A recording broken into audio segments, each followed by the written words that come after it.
Halo semuanya, perkenalkan saya Monika Agustiani Purba dengan NIM akhir 039. Saya dari kelas 4B dan pada kesempatan kali ini saya akan menjelaskan analisis saya terhadap salah satu kasus dalam keamanan komputer. Nah, dalam presentasi ini saya akan membahas serangan ransomware WannaCry tahun 2017. WannaCry adalah salah satu serangan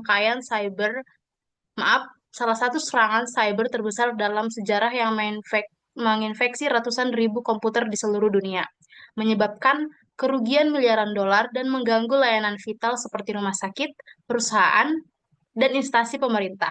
Saya menj- Maaf, saya akan menjelaskan tentang apa itu WannaCry, bagaimana serangan ini terjadi, dan faktanya, serta langkah mitigasi untuk mencegah serangan serupa di masa depan.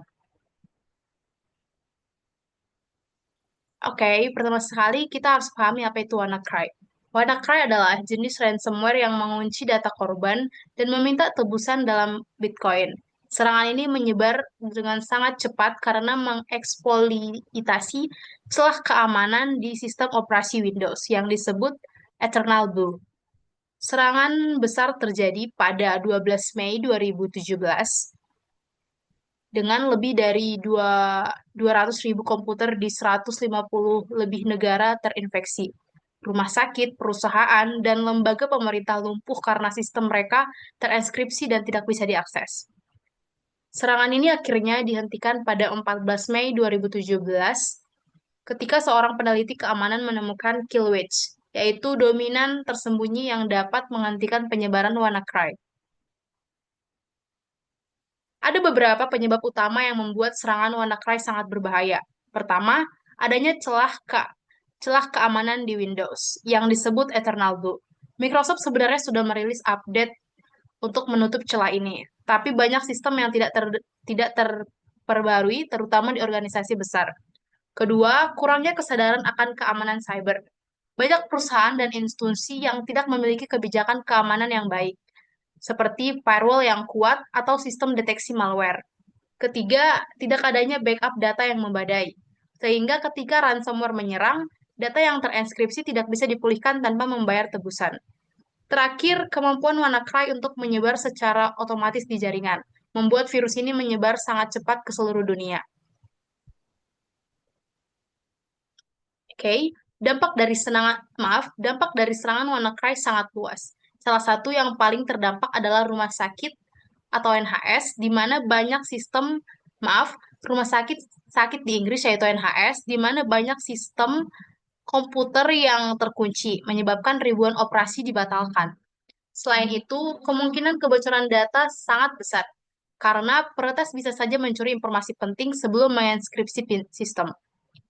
Kemudian, kerugian finansial akibat serangan ini diperkirakan mencapai 4 miliar dolar, termasuk biaya pemulihan sistem dan dampak ekonomi dari gangguan operasional. Yang lebih parah, serangan ini menyebabkan menurunnya kepercayaan masyarakat terhadap keamanan data pemerintah dan perusahaan besar, karena mereka tidak siap menghadapi serangan cyber seperti ini. Untuk mencegah serangan seperti WannaCry terjadi lagi, ada beberapa langkah mitigasi yang bisa dilakukan. Pertama, update dan patch sistem secara berkala. Sangat penting agar keamanan seperti Eternal Blue tidak bisa dimanfaatkan oleh peretas. Kedua, menggunakan firewall dan sistem deteksi ancaman seperti IDS atau IPS agar serangan bisa dideteksi lebih awal dan dihentikan sebelum menyebar luas. Ketiga, ada backup data secara berkala, terutama ke server offline, agar jika terjadi serangan ransomware, kita memiliki cadangan data yang tidak terenkripsi. Terakhir, edukasi keamanan cyber sangat penting.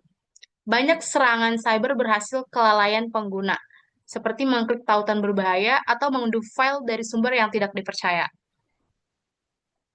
Nah, adapun poin-poin utama yang menjadi kesimpulan pada presentasi ini adalah, dari kasus WannaCry, kita bisa belajar bahwa keamanan cyber sangat penting di era digital.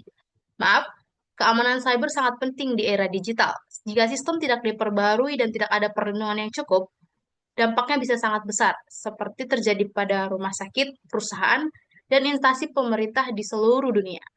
Untuk mencegah serangan serupa, kita harus menerapkan update sistem, proteksi jaringan, backup data, dan edukasi keamanan cyber.